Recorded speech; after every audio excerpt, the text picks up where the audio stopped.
Hi everyone, it's Rachel back with the Shades of Orange, and today I'm excited to bring you yet another science fiction and fantasy wrap-up. And included in this batch is a lot of new releases for 2022, as well as a sci-fi classic that I think a lot of you other science fiction readers are going to be really excited that I'm finally getting to. And well, I have thoughts, so let's get started. First, let's start with the science fiction, and I read Eversion by Alastair. Reynolds is the book that I received for review from Orbit Books, and this is a science fiction thriller standalone by this iconic author.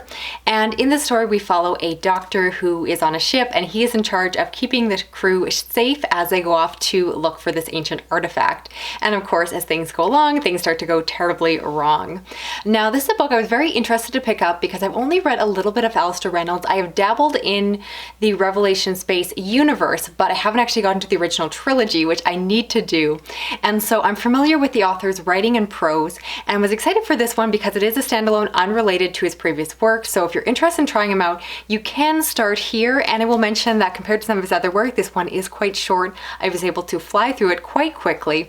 This book is very fast-paced. I would say that it's very plot-driven, and I definitely liked parts of it. In terms of a sci-fi thriller, comparing it to other 2022 releases, I will say that this one is quite strong. However, going into it with the expectations of this being Alastair Reynolds, I will admit that I was a little bit let down, and that's just because of the fact that I don't think it was really representative of the author's strengths. So again, while I have not fully experienced the Revelation Space universe, I have read Inhibitor Phase, and that got me a taste of his world building.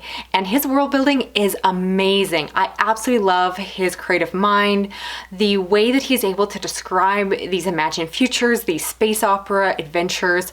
I was enamored by the world building in that book. And like I said, I didn't even fully understand it because I didn't go and read the books in the chronological order of publication. So I was really excited to get into this one, but I will say in terms of scope, this one is very, very small and intimate. We follow this one crew, this set of people, and you really just don't get that sense of vastness, the scope of like a space opera. Instead, I would much more describe this as a science fiction thriller. This book in comparison is much more intimate and tightly focused on the crew, and because of that is very character focused, which unfortunately I don't feel like is the author's greatest strength. And so while you definitely can start with this book from a reading perspective, if you're trying to get a taste of what Alastair Reynolds is known for and famous for, I don't really think you're going to get that completely within this book.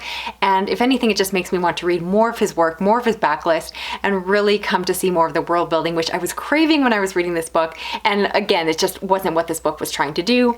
And so I just need to look elsewhere for that epic space opera experience that I'm really looking for right now. Next, let's get right to the sci-fi classic. And yes, I read Do Androids Dream of Electric Sheep by Philip K. Dick, also known as Blade Runner, or at least was adapted into the Blade Runner movie.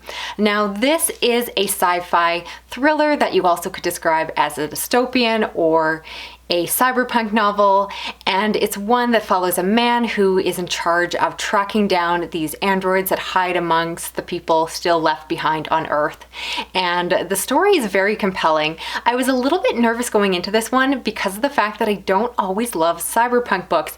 I just find in the past when I've read them that they tend to be very slim in terms of plot and narrative, but this one really surprised me. It was quite the opposite. I thought that it had a lot of narrative drive. It's quite short, and despite being an older book, I found that it was just as compelling as something that is written today, where often you have an editor that is really pushing the author to make a book very bingeable and, hook readers in from the first page. And so I was pleasantly surprised how easy this was to follow. If you're wondering, no, I still have not seen the first iconic film, but I definitely want to now.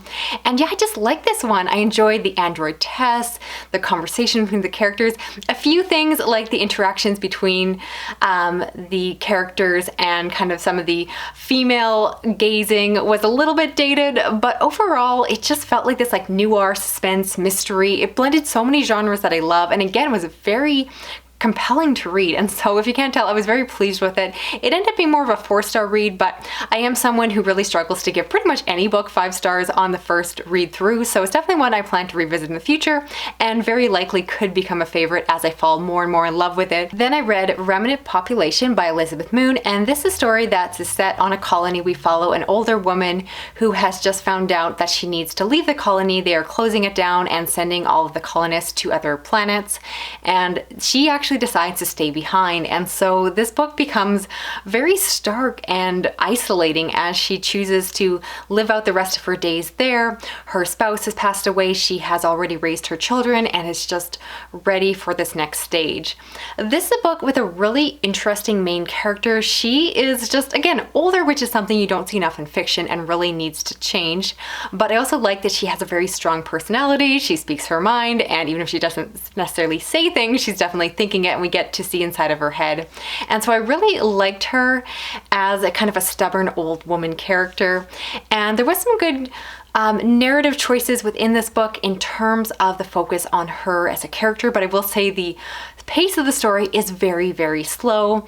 You get to spend time with her, and as you would imagine about a book with a setup like this, just not a lot happens. Obviously there are some twists and turns within the book, but I did find them a little bit underwhelming. So I would recommend this one to those of you that love very character-driven fiction when it comes to sci-fi or other genres, because if you want to spend time with this character, you will get that. If you're looking for an exciting sci-fi thriller plot, you'll probably be left wanting more. But I really liked Elizabeth Moon in her other book, Speed of Dark, except for the ending. The rest of the book was fantastic, and so I'm definitely interested in reading more by her.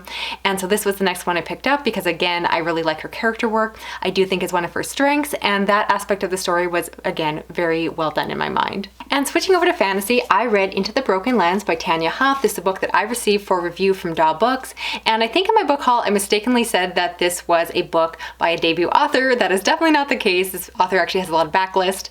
I think I said that just because this book was so new to me. It was very understated, and I just didn't hear a lot of press about it when it was coming out, so I was very excited to receive a copy for review.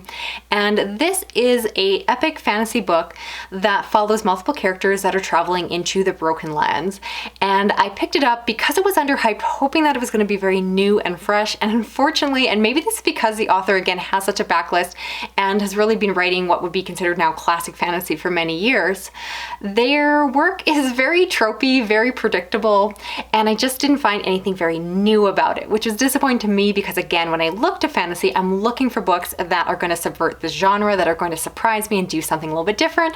And this book, like I said, was very predictable, and I just found that the characters, the world building, all the different elements, there wasn't anything that was particularly special or stand out to me. That being said, I didn't have any particular criticisms, but it was just a little bit more average than I would like to admit. So I was a little bit let down by this one. And I think, again, if you're someone who just wants to read all the fantasy stories, maybe this one will appeal to you more. But as someone who is looking for something a little bit more out of the box, a little bit more nuanced or unique, this one didn't really give me those vibes. Next up, I want to talk about The Oleander Sword by Tasha Suri. This is the follow-up book to a book I read last year, The Jasmine Throne. And this is the second book, but I'm going to keep this all spoiler-free. This is one that was sent to me by Orbit Books. And this is an epic fantasy inspired by Indian culture. So the author themselves is of Indian descent, and so it is an own voices tale. In the story, we follow multiple points of view. And I like the second book because there are some really strong female characters within the story. And in the first book, there was a lot of emphasis on the sapphic romance, which I always appreciate queer representation in my books, but I don't love romance. And so I was really pleased to say that the second book really kind of eased off on the romance part, and it was very much secondary to the main plot, and you got to see the women, particularly one, move into a really powerful role and take a unique place or position. And because of that, I felt like even though this was a second book, it had a lot of movement, a lot of pace, and I think I liked it more than the first. I liked the first book, but I did have my struggles with some of the pacing, the narrative structure, and again, the romance. And the issues that I had with the first book basically went away with the second and really left me interested where the series is going to go from here, because again, I felt like a lot happened and had some really good setup at the same time for another book, which I'm guessing will be the final one if it's going to be a trilogy. And I also want to talk about the final Strife. This is the first book in a new African and Arabian inspired fantasy trilogy, and this is a book that I checked out because of Jashana's channel, so I'm going to link her down below. She did a gushing review, and if anything, I want to say that she's known for having some really unpopular opinions and doing some really epic rants on very popular books. So if you're not yet subscribed, definitely go check her out. I should have her channel linked down below. I really love her, and I wish we hung out more online, so Jashana, send me a message on Voxer. But if you don't know, this is an epic fantasy story that's told over multiple perspectives, and it's set in a world where different people are divided up by an empire that divides people by their blood. And so I like that that this book takes a unique world building element, but it uses it to very much mirror our own world and really be a reflection back on the prejudice and racial divides that happen in our current societies and in the past and still in the present. And I think it was very topical, very well done. I thought that the world building was great. The magic system was interesting. There were at points when the characters were learning the different pieces of the magic system and it's more explained to the reader. And there's other parts where you just kind of have to figure out what's happening as you're going along. So I like that it was a balance of not too much info dumping, but still giving me enough kind of tangible information to keep me really hooked in. I will say that the book read a little bit younger, not as a young adult fantasy book by any means, but it does have some crossover appeal. I'm very sensitive to that as a reader. It's just something that I feel like always just kind of sparks my antenna and kind of goes up. But that being said, I only noticed that a few times where I'm like, oh, this feels a little bit young, and then it kind of matured up, and I don't think that it was an issue for me in any way. And I suspect as the series goes on, it will just continue to mature and mature as the characters grow as well. So if you can't tell, I thought this was a great first book, a great debut with some really complex, nuanced characters, some great thematic elements, and some really great world building. So highly recommend. Great recommendation, Joshana. I hope you go check out her channel because she's fantastic. And finally, I want to talk about The Storm Beneath the Midnight Sun. This is a book that I received for review from Titan Books, and this is a companion sequel to a book that I read, I believe, last year and absolutely love, that is Shadow of the Short Days. And so this is an Icelandic-inspired fantasy series that is both urban and epic at the same time, and it is written by an Icelandic author, so it is translated to English. And while this is a second book in a series, it's really a companion book, meaning that it's set in a different place, it follows different characters, and it's actually very different in terms of tone and setup. So you really could read them separately. I would personally recommend reading the first one just because I love it so much. But if you're expecting the same book again, you're actually going to be quite surprised by this one, which is my main critique of it, is the fact that I was looking for more of the same. And I almost would have done better with this book if I hadn't been told it was a companion. Instead, I wish I had just known that it was another book by the same author. Because basically this one sets up with the characters leaving the city where the other book takes place. And so these characters are leaving there, so it doesn't spoil anything from the previous book. And instead we follow them as they travel along the sea and start to learn about the larger world. So in terms of world building, I really ended up liking this one, but it's very, very slow paced. And so everything is slowly revealed to the reader, and you have to be very patient. You have to not mind having a slower plot. This, if I'm honest, is slower in terms of plot than I normally would like. It's very, very quiet, and it really didn't pick up until about the second half, and I just wasn't really sure how I felt about this one to begin with, I'll be honest.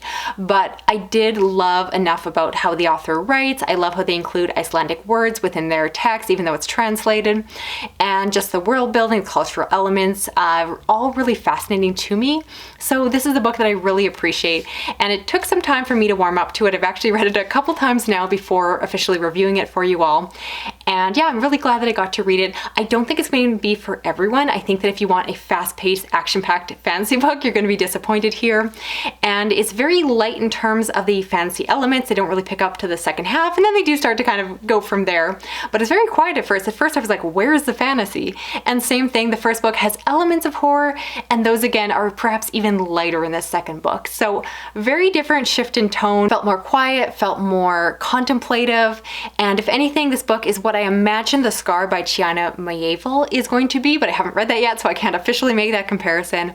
But yeah, I think if you like fantasy that is more understated, a little bit quieter, very character driven, and just a little bit unique, this one might appeal to you. But like I said, start with the first book and then continue on with this one. Even though the companions, I do think that they do in a way fit together as, like, I mean, they're opposite sides of a mirror, but after reading it the second time, I better appreciate why it's written that way. And yeah, I love the author. I do think he's really brilliant, so I just really love spending more time in the world, if I'm honest. So that's it for this video here. I'd love to hear of the books I talked about. Which ones are you planning on checking out for yourself?